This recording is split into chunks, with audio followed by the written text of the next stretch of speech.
Well, whoever you are, wherever you are, whatever you're doing, and whoever you are lucky enough to be doing it to. I'm Bushka on Blitz, and I'm back with a little bit of fun, joy, and frolic. I put a poll up in the recent FV4202 video, the advanced guide to that, asking who wanted to see what. Threw a few tanks out there, and the Object 140 was the easy walk-away winner. It is the next cab off the rank, if you like to say, for the advanced guide, and that's fun by me because I love driving this tank, and it's good to actually do an advanced guide to a tank that you really adore. Now, you can see here the first map, we're going to have a look at 3 maps. The first one we're going to have a squeeze at is Casteel, and what I really want to illustrate through all these maps is the key strong points of the 140, namely its massive damage per minute, it's excellent camo, it's very, very good mobility, and it's strong, relatively strong for a medium tank and something with that much firepower anyway, armor profile. Now, if you've watched any videos of mine at all on this Casteel map, you would know that this is one of my favorite spots in the whole game. In fact, I find it to be an excellent area. You can get multiple fields of fire, you've got good camo, you've got all kinds of things going your way. And if you're careful and you're patient, you can really rack up the damage in this kind of a map. And that's something this tank does exceptionally well. You can see here I'm resetting camo with it at all times because you basically want to save your hit points. Now, I don't know what that guy's doing on the E5, but the reason being, if you can get to an end of game situation where you can basically have more hit points than the enemy, you're going to take down any tank in the game because your damage per minute is unrivaled. You're not really going to run into anyone who's going to give you any kinds of problems in the damage stakes, particularly if you're running adrenaline. Now, we're not running rations. We used to run rations in the 140. It just cost a lot of money. Now, there's some big changes coming in update 2.8, as you probably know, that is going to help out with that tier 10 credit crunch issue. Now, we're being patient here. We're just moving backwards and forwards. We're not really spotting. And I've got to say, with the 140, there are opportunities to use it as a spotting tank. But I really don't like to push it too hard too early because although it is strong for a medium tank, it is still a touch fragile. And you can certainly be taken advantage of if you give people the opportunity to shoot at you. Now, what the 140 has going for it in spades is obviously it's got a very, very strong turret. It's weak on top. It's like an eggshell, very much the weak point on the top, but if you keep moving, it's very hard for tanks to aim and hit that because you're so low profile, and in fact you're quite a small tank. And if you come out, you'll note I'm always coming out at this angle. Now, the reason I come out at the angle is because you've got a really strong upper glacis. You're in excess of 200 millimeters of effective armor straight on, so if you angle it, you can sometimes create auto bounce zones or very, very thick and steep bits of armor that you really don't have to worry about getting hit from certain tanks. Certainly tier 8s and such will struggle to pen you if you angle the tank properly. And you can see this little firing position here is superb, and if you're not using it, I feel like I'm letting my secrets out of the bag every time I open this up because there's never many people here, and it's such a strong position to be in if you've got a good player who, like you, is surprisingly spotting targets for you up the top and allowing you to put all this free fire in while you protect them and keep them absolutely safe as houses, because no one's going to push forward while they're copying 3,000 damage per minute. And that's exactly what you get with this tank. You get 3,000 damage per minute base. That's before you add your cruise skills and your gun rammer and adrenaline and all these kind of things. So that when push comes to shove, if you've done any kind of job at conserving your hit points, as we have done here, I mean, look at it just pump the damage. It's an absolute glorious little thing. And we knocked out that E5 there. You didn't see it because obviously we froze up. Aegon's up there on the top of the hill. Now, the reason we've had such a solid performance is pretty much because Aeg has held that line. He's spotted tanks for us, and he's given us free reign to freelance about the bottom here and do the business. Now, that's all well and good, but you're not always going to have an Aegon there to help you and hold your hand, which is a rough time in any young man's life. And that's one of the reasons I like the 140 a little bit more than the 62A. And I get asked that quite a bit too, both in channel in the comments section and in game in messages. The 140 you're going to see here, it's going to bounce one. Now, 62A can bounce. The 140 has a slightly thicker upper glacis, a slightly better upper glacis in terms of bouncing shots. Now, really good players, it doesn't really worry them too much. They love the 62A, they're used to it, and it's got a better turret than the 140. Although that's not to say the 140 has a bad turret, it's just that the 62A has a better turret. If you're like me, what you'll find quite often in the game is lower tier tanks will YOLO at you and try and hit point trade, and that hit point trading is just hard to stop in the 62A. If they're willing to sacrifice their hit points for your hit points, then unfortunately at times there's nothing you can do about that, because the 62A's upper glacis, its chassis, is not that strong. And it can be penned very easily by tanks that have just a little bit more than 200 millimeters of penetration. And because of that, you will bleed hit points to tanks that you really don't want to be bleeding hit points to. And that's not really the case in the 140. It's a lot easier to maintain your hit point pool in a 140 when people are charging you.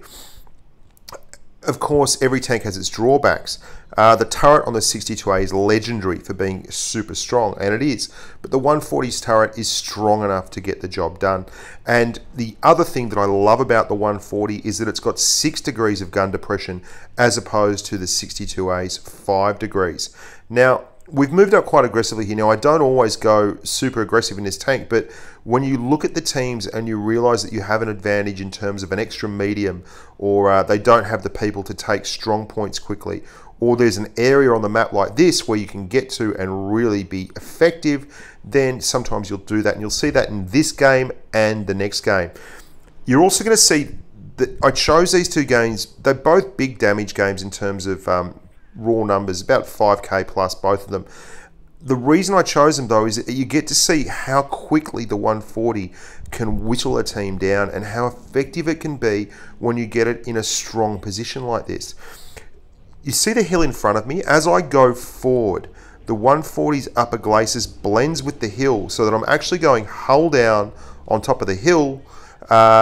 With the gun depression, it's very easy to get shots, and if I go too far out, I should be able to get an auto bounce off my upper glacis as well. Now, if you sit still like this, you are going to get shots, but I'm hit point trading there because I know I'm going to get 3 good shots at an E100 while there's an opportunity that an IS-8 will be able to put 1 shot in me. We reset the camo, roll back out, pull back, and I mean, you can see this tank right here, bouncing shots. It's a very strong tank, and I know people get upset about Russian mediums, but until Wargaming makes some changes to the way the game is and to the strengths of these various tanks, it's not going to make any difference. You drive them because they're great tanks to drive. They've got wonderful mobility. They've got great guns. They've got great damage. They've got, you know, really interesting gameplay styles. And you should know that Wargaming balances not on the top 1%, but on the overall bunch of humanity who play the games. And these tanks, the Object 140 and the 62A and the like, are certainly not for the new to tier 10 player. And players that get them and just start driving them drag the overall averages down because they're really difficult tanks to take full advantage of. They require situational awareness. They require a lot of care and thought in their positional play. And because of that, new players tend to drag the averages of the tanks down. And because of that, Wargaming makes allowances for that in all the tanks. And it can lead to tanks that are very, very strong for good players, but very, very tough on new players. Like the 62A is legendary for it. So that's why I like the 140 over the 62A. Personal preference, but I mean, Snake loves the 62A, isn't a big fan of the 140, and I'm the exact opposite. I really like the 62A as well, but I'm a massive fan of the 140. Now here we've seen one of those situations I talk about. They've got a Leopard PTA, no light tanks, and 1 tank destroyer. And we are taking advantage of that by absolutely smashing it up the right flank and trying to come behind them. I'm counting tanks as we go, and I see 6 tanks on the field, and I can't see the PTA, but that doesn't worry me because the PTA is an absolute soft target for anyone, particularly a Russian medium like me, who has a bit of armor and has a lot more DPM than he has. And we found him. There he is. Rough gig for the old PTA, but he's in the spot that we want. He is in the hull down, looking at the back of all the red tanks, spot that we really need. So there we go. Now this game is less about doing anything special and more about just showcasing the absolute brutality of this tank when it gets in a situation to fire on the reload. Now you can see we've dropped adrenaline for good reason. There is an awful lot of hit points in front of us and they're all facing the wrong way. And we're maintaining our situational awareness. That's what I'm talking about in this tank, the 140. You've always got to be aware of what's around you and what's on the map, because for all the damage it can do and all the hull down ability that the tank has, and you can see here we back off straight away. Very hard for him to hit us at that range in an E100. We bounce him. The tank is still a medium and it's still fragile, and if it's hit from the sides or in a bad spot, you can get absolutely slaughtered like any medium tank can. There's some big guns out there, and make no mistake, guns like the gun on the Object 268 here and the FV215B 183 and the E3s and the E4s of this world and the Jagdpanzer E100s, you know, they'll hurt you if you let them have the opportunity to hurt you. Something else this tank does exceptionally well, I find, is fire on the move, and it's got a very, very good dispersion on the move. I don't believe it's as good as the 62A. It feels better for me, but I've had a lot more games now in the 140, and I feel really comfortable in the 140. Either way, you're not going to be selling yourself short using this tank as a brawler. It's an outstanding brawler, and when you switch to heat, as you do there, you can get up to 330mm of pen very, very quickly, and you can pen just about anything in the business. And you can see we're just taking a pot shot there on the odd chance that the 268 pops. We haven't re-spotted, so I'm assuming that he's moved, and he has. I mean, this is a devastating tank. It's a great line to go up. You really need to have a 140 or a 62A in the garage, and if you can't drive them, go back down the line and drive the 54. And if you can't drive the 54, go back down the line and drive the 44 or the KV-13 or the T-43 until you get the hang of the Russian medium and you get the hang of medium gameplay, and then come back up and play this tank, and you'll realize just how absolutely beautiful and glorious a little tank the Object 140 is. Anyway, there you go, humans. I hope that was good for you. I hope it added a little bit. This was a Patreon-sponsored post. If you haven't already looked at Patreon and you have a mind to help sponsor the channel from as little as $1 a month, you can whack on up there, and that will be very, very helpful. The link is here, and there's also a link on the channel banner. That's the orange P, Patreon rather. I still call it Patreon. I can't get it out of my head. Lots going on the channel. There's a lot more coming. We're going to be pumping out a lot of video in the very near future, so stick around. We're nearly at 10,000 subs. I've got no idea how I'm going to celebrate that, because I was never prepared to get to 10,000 subs, but the world's a funny place, and apparently we're on the way there regardless, whether we like it or not. So I've been Bushka on Blitz. You've been bloody lovely as always. Stay safe on the battlefield, and bye for now.